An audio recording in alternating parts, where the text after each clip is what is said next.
मरे घरी पनिया पियाई दी है जान गे टूटा तो छोटे भाई जूलिया शायद दिनेश लाल यादव भी गाना गाया बॉर्डर फिल्म में। तो हमने खेत खलिहान की चीज़ उठाई ला, जब बाकी लोग अपने आप में स्टार बा, हमने खेत खलिहान का स्टार है। यहाँ का मैं धीरे ही बढ़ूंगा लेकिन अश्लील नहीं गाऊंगा। देखिए ये लोग मगही के सुपरस्टार हैं, कहीं ना कहीं भोजपुरी वालों को इन लोग से सीखना चाहिए। अभी के कुछ सुपरस्टार गायक और गायिका हैं हमारे साथ, चलिए इन लोग से बात करते हैं कि मगही में कैसे कैसे गाना आता है। बिरहा गाना गाते हैं, खेसारी लाल के साथ भी गाए हैं, परवेश लाल यादव के साथ भी गाए हैं, निरहू जी के साथ भी गाए हैं। चलिए सर से बात करते हैं। नमस्कार सर।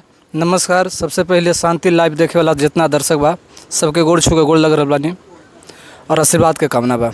का नाम पड़ी राउर मगही में? जैसे हम बिरहा के गायक हैं, हमारा नाम बा राजू लाल मुरेठा वाला।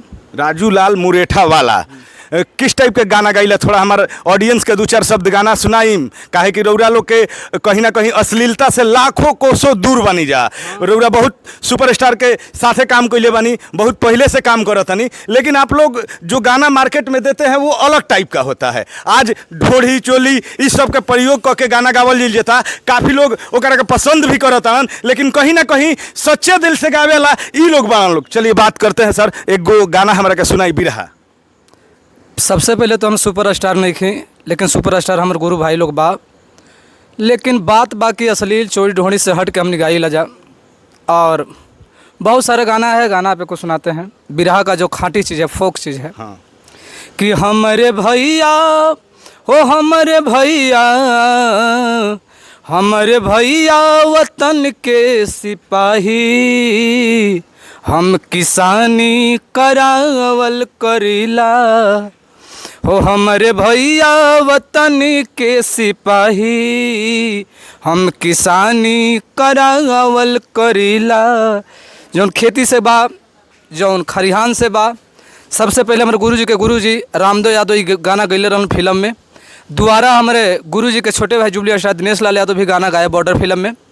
तो हमने खेत खलिहान की चीज़ उठाई ला, जब बाकी लोग अपने आप में स्टार बा, हमने खेत खलिहान का स्टार है। यहाँ के बोलनी कि हम स्टार नहीं खी, लेकिन यहाँ के अपना मुंह से नहीं कहत, लेकिन हमनी के नज़र में जो अश्लील ना सुनेला आदमी वहाँ खाती स्टारे बनी। और ये गाना जो सुननी है हमार भैया किसानी, ये सब चीज़ रौरा माटी में मिली और दुनिया में कहीं चल जाई। ये गाना के लोकप्रिय मानल जाई जला, अब मानल जाई 4 दिन खातिर कोई आवेला चंदल चंचल लेखा गायक, फालतू गायक आवेला लोग, मैंने भोजपुरी के बदनाम करके बर्बाद करके चल जी हम लोग। एक दो और गाना ऐसा के सुनाई हमारे ऑडियंस के, बहुत अच्छा लगता है। गाना तो बहुत बा, माटी के गाना बहुत बा। हाँ, एक दो गो हमारा सुने के बाद गाना आप जब सुनो तो हमने कजरी गाइला, तो कजरी उहे टाइप के खड़ी गाइला, पहपट गाइला, अल्लाह गाइला, तमाम अच्छा अश्लील काहे ना गाई?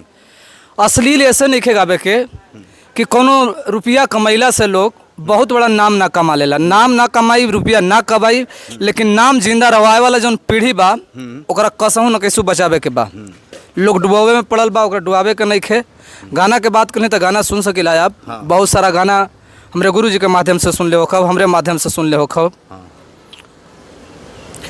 जैसे एगो गीत गैले बानी, अब जाई हमारे एगो चैनल बा, हमार क्या नाम बा चैनल के बता दी?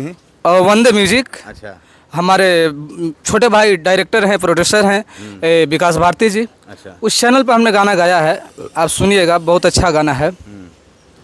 कि कैसन तकल जुग कैले बा जवाना, सब मन माना बाबूजी, हो कल जुग कैले बा दीवाना, सब मन माना बाबूजी।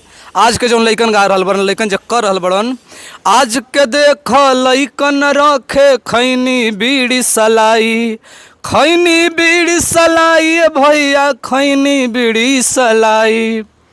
त रोड पर रोवत बा मर्दाना, ई जमाना आ गइल, त कल जुग कैले बा दीवाना, ई जमाना आ गइल। देखिए अभी हमारे साथ कुछ ऑडियंस है उधर, एक बार कैमरा कीजिए, ताली बजाए हैं भाई, ताली बजाए हैं। गाना कम से कम इन लोगों को भी तो अच्छा लगा, पसंद किए। ऐसा गाना को हम लोग को सपोर्ट करना चाहिए। और मैं दिल से बोलता हूँ कि शेयर कीजिए इनका राजू लाल यादव जी का, सॉरी नाम का राजू लाल मुरेठा वाला, राजू लाल मुरेठा वाला। यहाँ के गाना बहुत अच्छा गाइला, यहाँ के पसंद करी जाए। यहाँ के म्यूजिक कंपनी बा वंदे म्यूजिक, वैसा जाकर एक दो लाइन और हमारा दर्शक खातिर, और हम बहुत अच्छा फैन बनी, हमारा और गाना बहुत हमारा पसंद पड़ता है। एक दो और कुछ गाना सुना दी सर। हम जौन कुछ गाइब समाज बदे ही गाइब, युवा पीढ़ी बदे ही गाइब कि कुछ बाचो। अच्छा।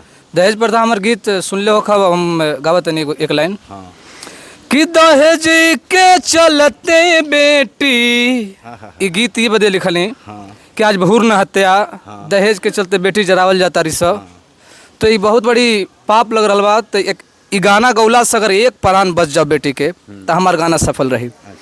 दहेज के चलते बेटी अग में जरई बजी आ करना बिचारी पतोहिया कहवा से लई बजी करना बिचारी पतोहिया।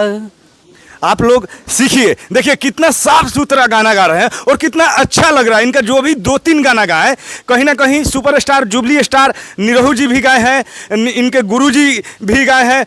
मतलब कि ये सब चीज़ जेन्युइन चीज़ है, धरती से जुड़ा हुआ। आप ऐसे ही शांति लाइव देखते रहिए। नमस्कार।